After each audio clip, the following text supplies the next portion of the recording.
느헤미야 5장. 백성 사이에서 유다인 동포를 원망하는 소리가 크게 일고 있다. 부인들이 더 아우성이다. 더러는 이렇게 울부짖는다.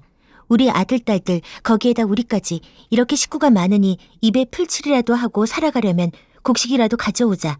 또 어떤 이들은 이렇게 울부짖는다. 배가 고파서 곡식을 얻느라고 우리는 밭도 포도원도 집도 다 잡혔다.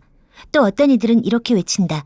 우리는 왕에게 세금을 낼 돈이 없어서 밭과 포도원을 잡히고 돈을 꾸어야만 했다. 또 더러는 이렇게 탄식한다. 우리의 몸이라고 해서 유다인 동포들의 몸과 무엇이 다르냐? 우리의 자식이라고 해서 그들의 자식과 무엇이 다르단 말이냐? 그런데도 우리가 아들, 딸을 종으로 팔아야 하다니. 우리의 딸 가운데는 벌써 노예가 된 아이들도 있는데 밭과 포도원이 다 남의 것이 되어서 우리는 어떻게 손을 쓸 수도 없다. 그들의 울부짖음과 탄식을 듣고 보니 나 또한 치밀어 오르는 분노를 참을 수가 없다. 나는 그들이 울부짖는 내용을 신중하게 살핀 다음에 귀족들과 관리들에게 어찌하여 같은 결의끼리 돈놀이를 하느냐고 호되게 나무랐다. 이 문제를 다루어야 하겠기에 나는 대회를 열고서 귀족들과 관리들에게 말하였다. 우리는 이방 사람들에게 팔려서 종이 된 유다인 동포를 애써 몸값을 치르고 데려왔소. 그런데 지금 당신들은 동포를 또 팔고 있소. 이제 우리더러 그들을 다시 사오라는 말이오. 이렇게 말하였으나 그들 가운데 대답하는 사람이 아무도 없다. 그들에게도 할 말이 없을 것이다. 내가 말을 계속하였다. 당신들이 한 처사는 옳지 않습니다. 이방인 원수들에게 웃음거리가 되지 않으려거든 하나님을 두려워하면서 살아야 합니다. 나도 나의 친족도 그리고 내 아랫사람들도 백성에게 돈과 곡식을 꾸어주고 있습니다. 제발 이제부터는 백성에게서 이자 받는 것을 그만둡시다. 그러니 당신들도 밭과 포도원과 올리브밭과 집을 오늘 당장 다 돌려주십시오. 돈과 곡식과 새 포도주와 올리브 기름을 꾸어주고서 받는 비싼 이자도 당장 돌려주십시오.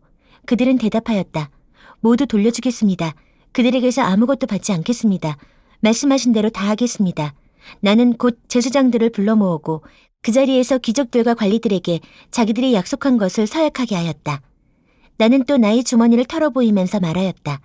이 서약을 지키지 않는 사람은 하나님이 그 집과 재산을 이렇게 다 털어버리실 것입니다. 그런 자는 털리고 털려서 마침내 빈털터리가 되고 말 것입니다.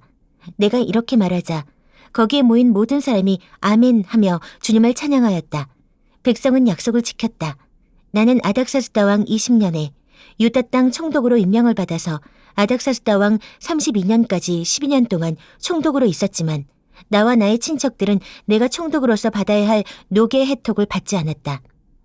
그런데 나보다 먼저 총독을 지낸 이들은 백성에게 힘겨운 세금을 물리고 양식과 포도주와 그 밖에 하루에 은 40세겔씩을 백성에게서 거두어들였다. 총독들 밑에 있는 사람들도 백성을 착취하였다. 그러나 나는 하나님이 두려워서도 그렇게 하지 않았다. 나는 성벽 쌓는 일에만 힘을 기울였다. 내 아랫사람들도 뜻을 모아서 성벽 쌓는 일에만 마음을 썼다. 그렇다고 우리가 밭대기를 모은 것도 아니다. 나의 식탁에서는 주변 여러 나라에서 우리에게로 온 이들 밖에도 유다 사람들과 관리들 150명이 나와 함께 먹어야 했으므로 하루에 황소 1마리와 기름진 양 6마리, 날짐승도 여러 마리를 잡아야 하였다. 또 열흘에 한 차례씩은 여러 가지 포도주도 모자라지 않게 마련해야만 하였다. 그런데 내가 총독으로서 마땅히 받아야 할 노까지 요구하였다면 백성에게 얼마나 큰 짐이 되었겠는가. 나의 하나님, 내가 이 백성을 위하여 하는 모든 일을 기억하시고 은혜를 베풀어 주십시오. 느헤미야 6장. 내가 성벽을 쌓아 올려 무너진 곳을 다 이었다는 말이 산발락과 도비아와 아랍 사람 게셈과 그 밖에 우리 원수의 귀에까지 들어갔다. 그러나 그때까지도 성문들의 문짝은 만들어 달지 못하고 있었는데 산발락과 게셈이 나에게 전가를 보내왔다. 오너 들판의 한 마을로 오시오. 거기서 좀 만납시다. 나는 그 말 속에 그들이 나를 해치려는 흉계가 있는 줄 알았으므로 그들에게 사람을 보내어 다음과 같이 대답하였다. 나는 지금 큰 공사를 하고 있으므로 내려갈 수 없소. 어찌 이 일을 중단하고 여기를 떠나서 당신들에게로 내려가라는 말이오. 그런데도 그들은 똑같은 것을 4번씩이나 요구해오고 그때마다 나도 똑같은 말로 대답하였다. 5번째도 산발랏이 심부름꾼을 시켜서 같은 내용을 보내왔다. 심부름꾼이 가지고 온 편지는 봉하지 않았는데 그 내용은 다음과 같다. 당신과 유다 사람들이 반역을 모의하고 있고 당신이 성벽을 쌓는 것도 그 때문이라는 소문이 여러 민족 사이에 퍼져 있소. 가스무도 이 사실을 확인하였소. 더구나 이 보고에 따르면 당신은 그들의 왕이 되려고 하고 있으며 예루살렘에서 당신을 왕으로 떠받들고서 유다의 왕이 있다고 선포하게 할 예언자들까지 이미 임명하였다는 말을 들었소. 이러한 일은 이제 곧 왕에게까지 보고될 것이오. 그러니 만나서 함께 이야기합시다.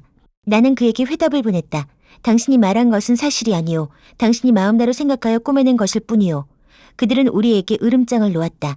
그렇게 하면 우리가 겁을 먹고 공사를 중단하여 끝내 완성을 못할 것이라고 생각한 것이다. 하나님, 나에게 힘을 주십시오. 하루는 스마야를 만나려고 그의 집으로 찾아갔다.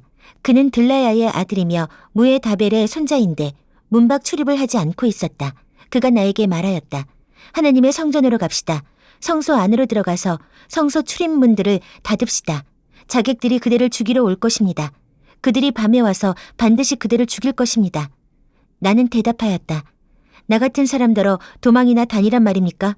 나 같은 사람이 성소에 들어갔다가는 절대로 살아나올 수 없습니다. 나는 그렇게는 못합니다.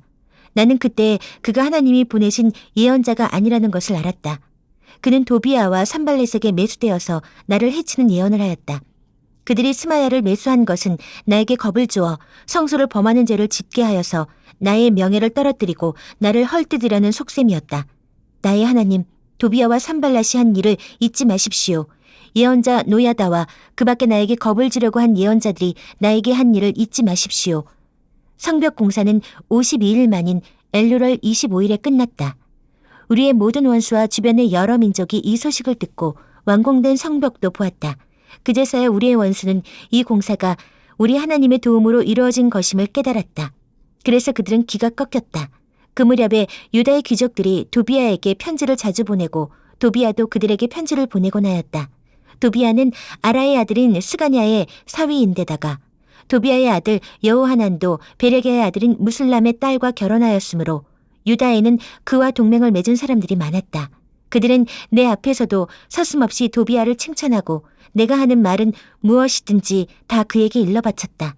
그래서 도비아는 나에게 협박 편지를 여러 통 보내서 위협하였다. 느헤미야 7장.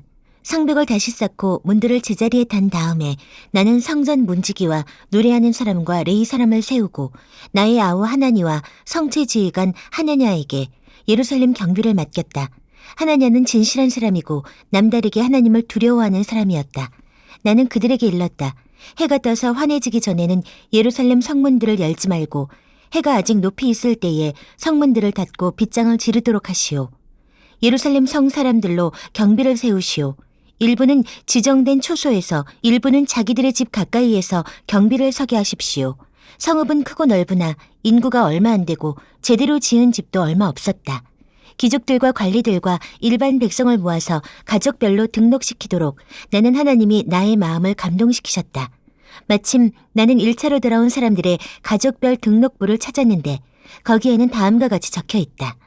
바벨론 왕 느부갓네살에게 사로잡혀 바빌로니아로 끌려간 사람들 가운데에서 많은 사람들이 바빌로니아 각 지방을 떠나 제 고향 땅 예루살렘과 유다로 돌아왔다. 그들은 스룹바벨과 예수아와 느헤미야와 아사랴와 라함야와 나하마니와 모르드게와 빌산과 미스베렛과 비그웨와 누훔과 바하나가 돌아올 때에 함께 돌아왔다.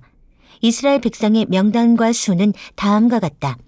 바로스 자손이 2172명이요 스바다 자손이 372명이요 아라 자손이 652명이요 바한 모압 자손 곧 예수아와 요압 자손이 2818명이요 엘람 자손이 1254명이요 삿두 자손이 845명이요 삭게 자손이 760명이요 빈누이 자손이 648명이요 부베 자손이 628명이요 아스갓 자손이 2322명이요 아도니감 자손이 667명이요 비그웨 자손이 2067명이요 아딘 자손이 655명이요 아델 자손 곧 히스기야 자손이 98명이요 하숨 자손이 328명이요 베세 자손이 324명이요 하립 자손이 112명이요 기브온 자손이 95명이다.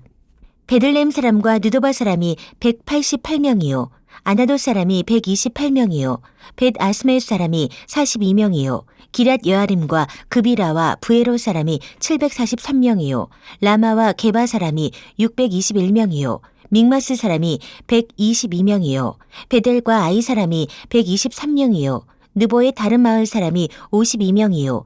엘람의 다른 마을 사람이 1254명이요. 하림 사람이 320명이요. 여리고 사람이 345명이요. 로드와 하딧과 오노 사람이 721명이요. 스나아 사람이 3930명이다. 제사장은 예수아 집안 여다야 자손이 973명이요. 임멜 자손이 1052명이요. 바솔 자손이 1247명이요. 하림 자손이 1017명이다. 레위 사람은 호두야의 자손들인 예수아와 감미엘 자손이 74명이요. 노래하는 사람은 아삽 자손이 148명이요. 성전 문지기는 살룸 자손과 아델 자손과 달문 자손과 아굽 자손과 하디다 자손과 소베 자손인데 138명이다. 성전 막일꾼은 시아 자손과 하수바 자손과 다바웃 자손과 게로스 자손과 시아 자손과 바돈 자손과 르바나 자손과 하가바 자손과 살메 자손과 하난 자손과 깃델 자손과 가알 자손과 르아야 자손과 르신 자손과 느고다 자손과 갓삼 자손과 우사 자손과 바세아 자손과 베세 자손과 무우님 자손과 느비스심 자손과 박북 자손과 하그바 자손과 할훌 자손과 바슬릿 자손과 무이다 자손과 하르사 자손과 바르고스 자손과 시스라 자손과 데마 자손과 느시아 자손과 하디바 자손이다. 솔로몬을 섬기는 종들의 자손은 소대 자손과 소베렛 자손과 브리다 자손과 야알라 자손과 다르곤 자손과 깃델 자손과 스바데 자손과 핫델 자손과 보게렛 하스바임 자손과 아몬 자손이다. 이상 성전 막일꾼과 솔로몬을 섬기던 종의 자손은 모두 392명이다. 이 밖에 델멜라와 델하루사와 그룹과 압돈과 임멜 등 여러 곳에서 사람들이 왔지만 가문이 밝혀지지 않아서 그들이 이스라엘의 자손인지 아닌지는 알 길이 없었다. 그들은 들라야 자손과 도비야 자손과 느고다 자손인데 모두 642명이다. 제사장 가문 가운데에는 호바야 자손과 학구스 자손과 바르실레 자손도 있는데 이들 가운데에서 바르실레는 길라 지방 사람인 바르실레 집안으로 장가를 들어서 장인의 이름을 이어받은 사람이다. 족보를 뒤져보았지만 그들은 그 조상이 확인되지 않았으므로 제사장 직분을 맡기에는 적합하지 않다고 생각해서 그 직분을 맡지 못하게 하였다. 유다 총독은 그들에게 우림과 둠밈을 가지고 판결을 내릴 제사장이 나타날 때까지는 가장 거룩한 음식은 먹지 말라고 명령하였다. 돌아온 회중의 수는 모두 42,360명이다. 그들이 부리던 남녀종이 7,337명이요. 그 밖에 노래하는 남녀가 245명이다. 또 말이 736마리요. 노새가 245마리요. 낙타가 435마리요. 나귀가 6,720마리이다. 가문의 우두머리 가운데에는 건축기금을 내놓는 사람들이 있었다. 총독도 금 1,000다릭과 쟁반 50개와 제사장 예복 530벌을 창고에 들어놓았다. 각 가문의 우두머리들이 공사를 위하여 창고에 바친 것은 금이 2만 다릭이요 은이 2,200만회였다. 나머지 백성이 바친 것은 금이 2만 다릭이요 은이 2,000만회요 제사장의 예복이 67벌이다.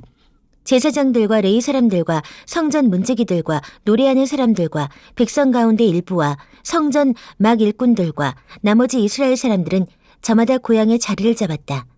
이스라엘 자손이 그렇게 여러 마을에 흩어져서 살고 있었다. 7째 달이 되었을 때에